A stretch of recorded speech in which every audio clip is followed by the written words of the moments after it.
ગૃહમંત્રી હર્ષ સંઘવી છે તેમની મંજૂરી લીધા બાદ હવે આ કબૂતર છે તેણે પણ આ સ્વર્ણિમ સંકુલ એકમાં પાંખ ફળફળાવવી પડશે, કેમ કે નાયબ મુખ્યમંત્રી કહો ગૃહમંત્રી કહો તે હર્ષ સંઘવીની જે ઓફિસ છે તેમાં જડબે સલાક વ્યવસ્થા ઊભી કરવામાં આવી છે અને જે પ્રકારે એક પછી અરજદારો અને મુલાકાતીઓ આવી રહ્યા છે તેમને ચેક પણ કરવામાં આવી રહ્યા છે। વિગતવાર વાત કરવી છે જે પ્રકારે સ્વર્ણિમ સંકુલ એકમાં આ નવી વ્યવસ્થા ઊભી થઈ છે તેની। વૈષ્ણવજન તો તેને કહીએ જે પીડ પરાઈ જાનાને રે।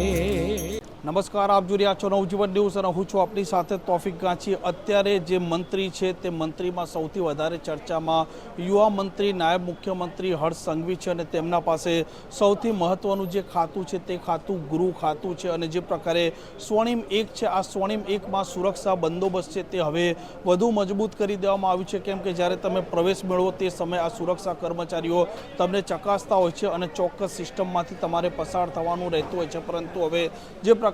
આ હર્ષ સંઘવી છે તેમને નાયબ મુખ્યમંત્રી બનાવવામાં આવ્યા છે, તેમના પાસે મહત્વના ખાતા પણ છે અને આવી સ્થિતિમાં તેમના પાસે અરજદારો છે તે વધુમાં વધુ આવી રહ્યા છે અને તેમની ઓફિસમાં પણ હવે જડબે સલાક સુરક્ષા વ્યવસ્થા છે તે પણ ઊભી કરી દેવામાં આવી છે, કેમ કે મુખ્યમંત્રી ભૂપેન્દ્ર પટેલની ઓફિસ જતાં પણ તમારે સુરક્ષા વ્યવસ્થામાંથી પસાર થવું પડે છે અને હવે તમારે નાયબ મુખ્યમંત્રી હર્ષ સંઘવીની ઓફિસ છે તેમાં પણ જવા માટે આ સુરક્ષા વ્યવસ્થા છે તેમાંથી પસાર થવું પડશે, કેમ કે બહાર સુરક્ષા કર્મીઓ છે તે તૈનાત છે। અરજદારો જ્યારે આવતા હોય છે ત્યારે તેમને ચકાસવામાં આવતા હોય છે અને જે પ્રકારે આ સિસ્ટમ ઊભી કરવામાં આવી છે આ સિસ્ટમમાંથી તમારે પસાર થવું પડશે, તમારી ચકાસણી કરશે અને ત્યાર પછી તમને અંદર પ્રવેશ મળશે, કેમ કે તેમના પાસે જે પ્રકારે સૌથી મહત્વનું ખાતું છે તે ગૃહ ખાતું છે અને આ રાજ્યના જે લોકો છે આ લોકોના જે થાણા અમલદારો પ્રશ્નો નથી સાંભળતા કે પછી જિલ્લા કક્ષાએ તેમના પ્રશ્નોનું નિરાકરણ નથી આવતું, ત્યાર પછી તે ગાંધીનગર આવતા હોય છે અને